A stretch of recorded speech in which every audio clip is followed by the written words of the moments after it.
Serial तू सूरज में सांझ पियाजी में हम देखेंगे कि पुलिस उमाशंकर और कनक के पास आ जाती है और उन्हें कहती है कि अब आप नहीं बच पाएंगे, आप किसी को भी दवाई नहीं दे सकते। जिसके बाद उमाशंकर कहते हैं कि मेरे पेशेंट की अगर मौत होती है तो उसके ज़िम्मेवार सिर्फ़ और सिर्फ आप होंगे। लेकिन इंस्पेक्टर साहब कहते हैं कि मैं नहीं, तुम होंगे, क्योंकि तुम अब ड्रामा कर रहे हो, झूठ बोल रहे हो। तुम पेशेंट्स की जान के साथ खिलवाड़ करते हो और उन्हें एक्सपायरी मेडिसिन देते हो, और हमारे पास इस बात की पक्की खबर है। जिसके बाद वहाँ पर डॉक्टर पराग भी होते हैं। उन्होंने ही शायद ये कंप्लेंट की थी उमाशंकर के खिलाफ़। लेकिन जैसे ही वो मेडिकल किट निकाल कर उसमें से सारी दवाइयाँ चेक करते हैं तो वो दवाइयाँ एक्सपायरी नहीं होती हैं।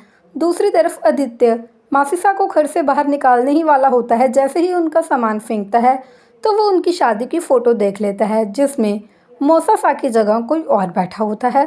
आदित्य इस बात से बहुत ज़्यादा भड़क जाता है। उसे बहुत गुस्सा आता है कि ये आखिर क्या हो रहा है। दूसरी तरफ घर में से लेडी बाहर चली आती है और उसे डॉक्टर पराग कहते हैं कि मैं आपका दुख अच्छी तरह से समझ सकता हूँ, लेकिन गुनहगार को सज़ा ज़रूर मिलकर रहेगी।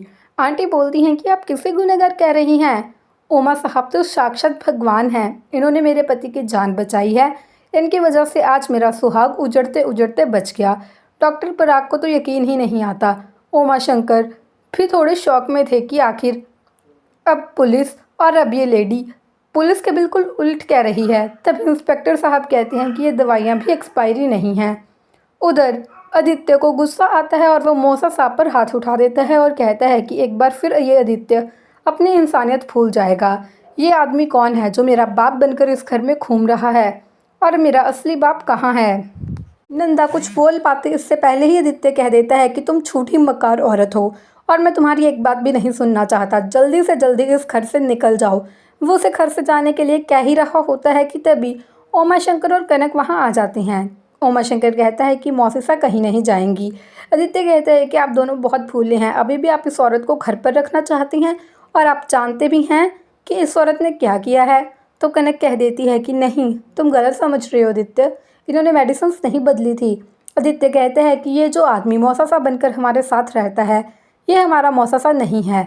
तभी उमाशंकर नंदा के पास आता है और कहता है कि आखिर आपने झूठ क्यों बोला, ये मौसासा नहीं है तो ये कौन है और ये हमारे घर में क्यों रह रही हैं?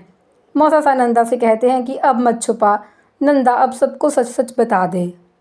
सब सच सुनने के लिए बेकरार थे तो सब सोफे पर बैठ जाते हैं।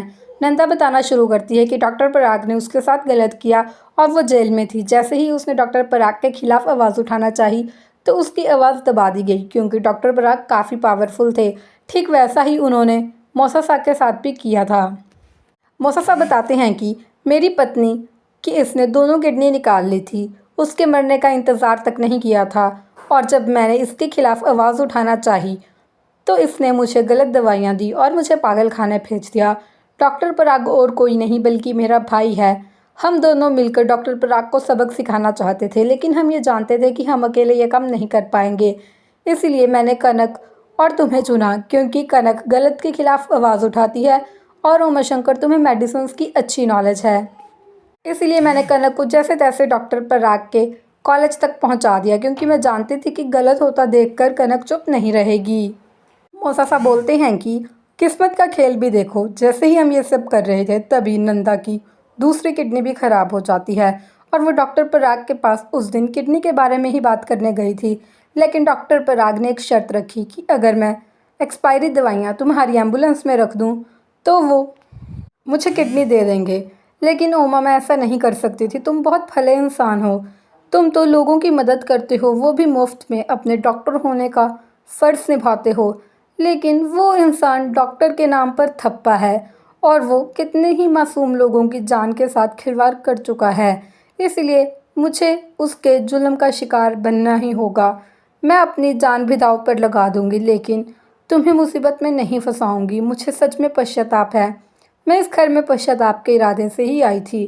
तभी आदित्य रोता हुआ अपनी माँ को गले से लगा लेता है। उमाशंकर कहता है कि मासिसा, आपने जो कुछ किया वो गलत था, लेकिन आपने बचपन से मुझे पाला पोसा, माँ बाप दोनों का प्यार दिया। मैं आपको मरने नहीं दूंगा। मैं दिल्ली के सबसे बड़े हॉस्पिटल में आपका इलाज करवाऊंगा। कनक भी मौसी के पास आती है और उमाशंकर मौसी को गले लगा लेता है। तो कनक कहती है कि अब आप अकेली नहीं हैं, हम सब आपके साथ हैं और हम सब मिलकर डॉक्टर पराग को एक्सपोज कर कर ही रहेंगे। दूसरी तरफ अगली सुबह हो जाती है तो कनक का एग्ज़ाम होता है। वो अपनी बुक्स लेकर आ रही होती है, पढ़ते पढ़ते पैर फिसलने के कारण वो गिर जाती है। तो उमाशंकर कहता है कि इतनी टेंशन मत लो कनक, तुम बिल्कुल सही करोगे एग्ज़ाम में। कनक कहती है कि मुझे बहुत डर लग रहा है, ये सब कैसे होगा। मौसा साहब उसे हिम्मत देते हैं। तभी आदित्य वहाँ आ जाता है तो उमाशंकर कहते हैं कि तुम अपनी भाभी साहब को चैलेंज करो, अगर तुम इन्हें चैलेंज करोगे तो ये ज़रूर अच्छा परफॉर्म करेगी। कनक तभी जोश में आ जाती है और कहती है कि उमाशंकर पूछो मुझसे, क्या पूछते हो, मुझे तो सब कुछ आता है, मैंने पूरी रात बैठकर पढ़ाई की थी। तो उमाशंकर कहता है कि कनक मुझे तुम पर पूरा यकीन है, तुम ज़रूर अच्छा करोगी। जिसके बाद उमाशंकर कनक को कॉर्नर में ले जाता है और कहता है कि मेरी बात सुनो, मैं तुम्हें ड्रॉप करने नहीं आ पाऊँगा क्योंकि मुझे बहुत अर्जेंट काम से जाना है। कनक कहती है कि काम ज़्यादा अर्जेंट है तो जाओ, लेकिन मैं चाहती थी कि तुम ही मुझे कॉलेज ड्रॉप करो। उमाशंकर कनक को हक कर ऑल द बेस्ट कहता है। फ्रेंड्स, अब आगे की कहानी देखने के लिए तो आपको अगली वीडियो देखनी होगी। अगर देखना चाहते हैं तो इस चैनल को सब्सक्राइब और वीडियो को लाइक दोनों कर लेना। सीरियल